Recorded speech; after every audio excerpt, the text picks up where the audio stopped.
Sí, señor presidente. Bueno, muchas gracias. Bueno, excelentísimo tribunal,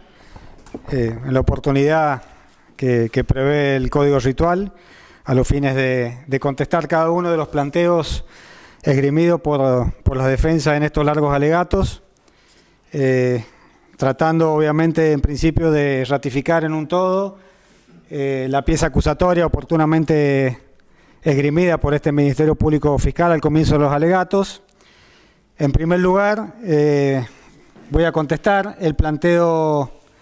formulado por la defensa oficial y que fuera adherido por cada una de las defensas particulares a lo largo de sus alegatos respecto de la inconstitucionalidad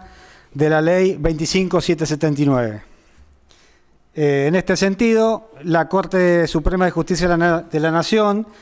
ha señalado en reiteradas oportunidades que la declaración de invalidez constitucional importa un acto de suma gravedad que debe ser considerado como la última ratio del orden jurídico. En este sentido, fallos 307, 531, 312, 72, 314, 424, 328, 91 y 1416, entre otros. Y que, por lo tanto,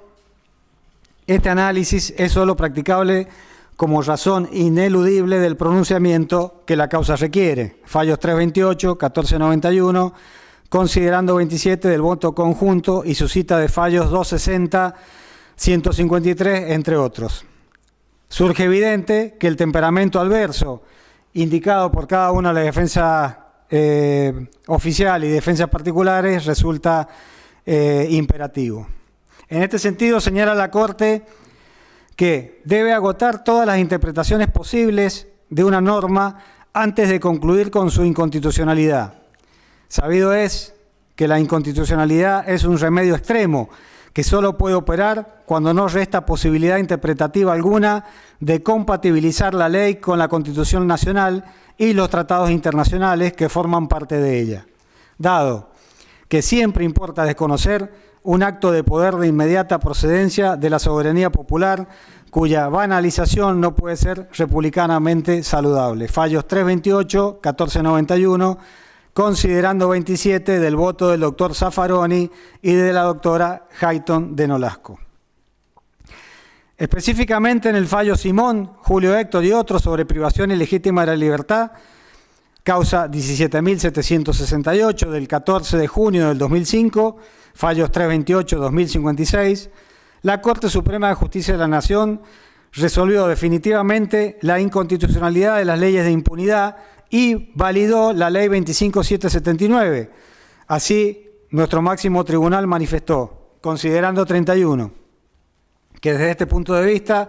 a fin de dar cumplimiento de los tratados internacionales en materia de derechos humanos, la supresión de las leyes de punto final y de obediencia debida resulta impostergable y ha de producirse de tal forma que no pueda derivarse de ellas obstáculo normativo alguno para la persecución de hechos como los que constituyen el objeto de la presente causa. Esto significa que quienes resultaron beneficiarios de tales leyes no pueden invocar ni la prohibición de retroactividad de la ley penal más grave ni la cosa juzgada, pues, de acuerdo con lo establecido por la Corte Interamericana en los casos citados, tales principios no pueden convertirse en el impedimento para la anulación de las leyes mencionadas, ni para la prosecución de las causas que fenecieron en razón de ellas, ni de otra que hubiera debido iniciarse y no lo haya sido nunca. En otras palabras, la sujeción del Estado argentino a la jurisdicción interamericana impide que el principio de irretroactividad de la ley penal sea invocado para incumplir los deberes asumidos en materia de persecución de violaciones graves de los derechos humanos. En el considerando 34 del mismo fallo, dice la Corte que, sin perjuicio de lo indicado precedentemente, considerar la Ley 25.779 desde una perspectiva estrictamente formalista podría ser tachada de inconstitucional en la medida en que, al declarar la nulidad insanable de una ley, viola la división de poderes al usurpar las facultades del Poder Judicial, que es el único órgano constitucionalmente facultado para declarar nulas las leyes o cualquier acto normativo con eficacia jurídica. Sin embargo, corresponde atender a la propia naturaleza de lo que la ley dispone, así como la circunstancia de que ella necesariamente habrá de ser aplicada, o en su caso rechazada, por los propios jueces ante quienes tramitan las investigaciones de los hechos en particular. Desde este punto de vista, se advierte que la supuesta usurpación de funciones tiene un alcance muy corto, ya que en todo caso se reduce a adelantar cuál es la solución que el Congreso considera que corresponde dar al caso, pero en modo alguno priva a los jueces de la decisión final sobre el punto. Por otro lado, de acuerdo con lo que ya se ha dicho, queda claro que el contenido mismo de lo declarado por la Ley 25.779 coincide con lo que los jueces deben declarar con relación a las leyes referidas. Diferente sería la cuestión si la nulidad declarada por ley fuera contraria o derecho, pero en la medida en que las leyes deben ser efectivamente anuladas, declarar la inconstitucionalidad de dicha norma para luego resolver en el caso tal como ella lo establece, constituiría un formalismo vacío. Por lo demás, de este modo, se perdería de vista que el sentido de la ley no es otro que el de formular una declaración del Congreso sobre el tema y que, de hecho, la ley solo es apta para producir un efecto político simbólico. Su efecto vinculante para los jueces solo deriva en rigor de que la doctrina que ella consagra es la correcta, la nulidad insanable de las leyes 23.492 y 23.521. Excelentísimo Tribunal, en particular, teniendo en cuenta planteos anteriores de las defensas, cabe destacar también que la Corte Suprema de Justicia, en Maceo, ha sostenido que la seguridad jurídica propia de las sentencias firmes no debe ceder a la razón de justicia, fallos 254-320, y que es conocido el principio conforme con el cual son revisables las sentencias fraudulentas o dictadas en virtud de cohecho, violencia u otra maquinación,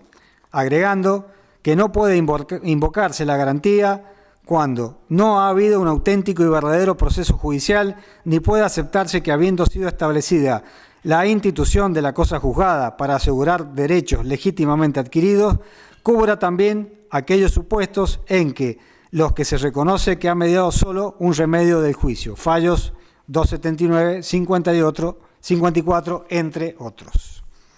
Asimismo, excelentísimo Tribunal, en la causa Lo Cito de la Cámara Federal de Casación Penal, se sostuvo que corresponde rechazar el agravio relativo a la nulidad de las leyes 23.492 y 23.521 en virtud de la Ley 25.779, en tanto fue homogéneamente resuelto por la Corte Suprema y la Cámara Federal de Casación Penal,